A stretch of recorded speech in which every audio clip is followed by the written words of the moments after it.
سخن دخترم دختری افغانم من دختری ملک دل ایرانم من دخترم دختری افغانم من دختری ملک دل ایرانم. That's the first ever performance by an Afghan artist at the White House.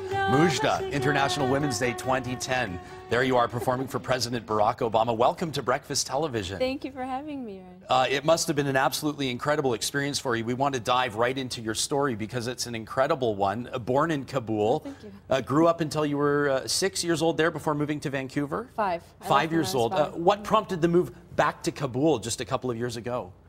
It wasn't just a sudden thing. I was thinking about it for a very long time. It was very difficult for me to convince my parents. It took about 2-3 months for me to convince them, but it was part of my plan. Everything was part of my plan since I was younger, you know, since I first went into high school and realized all the situation in Afghanistan, everything that was happening there. And as much as I was Canadian, I was also Afghan, and I couldn't turn my back on Afghanistan, so I always wanted to go back. And so I set a plan for myself, and I am so glad everything worked out. Well, I mean, you've found work as a model, you've released albums as a singer, a performer, but I think most Afghans probably know you as host of the Mujda show. And yeah, and that's the most exciting for me. I mean, I know say music's exciting, modeling was okay, but this is just extremely exciting for me. Time magazine called you Afghanistan's Oprah, and you don't earn a title like that by doing cooking shows or taking on light topics. What do you think earned you that moniker from Time magazine? First of all, it's a great honor. I think the first paper ever to call me Afghanistan's Oprah was the Vancouver Sun. And that's what led to everyone else calling me the Oprah of Afghanistan. But it's a great honor to be called that. You certainly tackle tough topics. Yes, I think that's maybe the reason why, because I went straight into the tough topics. You know, we started off with lighter topics and just got into the really, you know, taboo topics and the serious issues that people don't even discuss at home. So that's what caused all this attention, because I was bringing awareness to a lot of Afghan families. Well, give us an idea of what you're alluding to here. I mean, are you talking about divorce, women's rights, rights within marriages? These are things that are completely normal here. I mean, freedom of speech is something that we've always had in Canada and, you know, North America. But in a place like Afghanistan, where it's been under the rule of the Taliban for so long, and the you know, extremists are still around, it's very difficult for you to actually speak up about these things. And divorce is really considered something extremely negative. And it's not that I was promoting divorce, it's just that, you know, you get results like burn victims, you get suicides, you get attempted suicides from all these women and girls. And what I wanted to do was inform the family that it's more important to take care of your own family.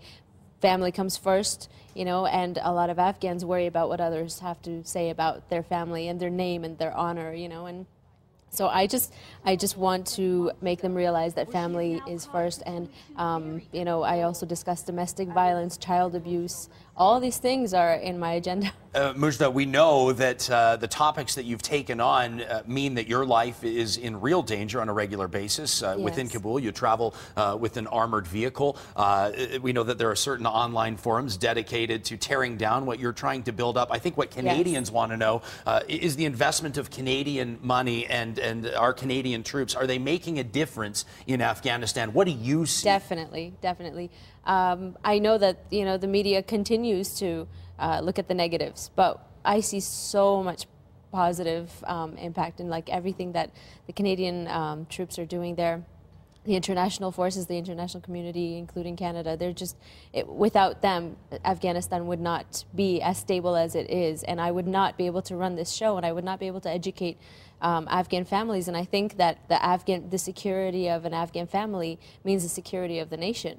So they're doing amazing things, yes. Of course, you're not just doing work in Kabul. In closing, I'd like to ask you about a new partnership you have with a group out of central Alberta, out of Lacombe, Alberta, A Better World. Yes. They have raised about $1.5 million to build 150 classrooms in Afghanistan over the next year and a half or so. What will you be doing with A Better World? I am extremely privileged and honored to be a part of, you know, their program, and I'm so glad that I started working with them, that they are working with me. But they've raised enough funds to build 150 schools, classrooms just for this year alone, and going on to next year. And then you'll be what? You'll be helping with the content once the classrooms are built, is that right? Yeah, once the classrooms are built, my focus with them is going to be more about teacher training programs and scholarship programs and things that are going to be happening inside these classrooms. It's amazing, changing lives, and most importantly with this next generation of Afghans that will move forward to have families of their own. I believe education is the only solution for Afghanistan, and I think that's the way to go. And it'll secure the whole world, because if Afghanistan's secure, we won't see another 9/11. Amen. Mujda, thank you for joining us. You what so an much. honor to meet you. It's excellent work that you're doing. If meeting you. Mujda's story has captivated you, and how could it not? She has so much more to tell. You can hear her address Albertans tomorrow at 4 o'clock at Canadian University College in Lacombe. For more information on what Mujda is doing along with A Better World, check out the Inside BT link at breakfasttelevision.ca.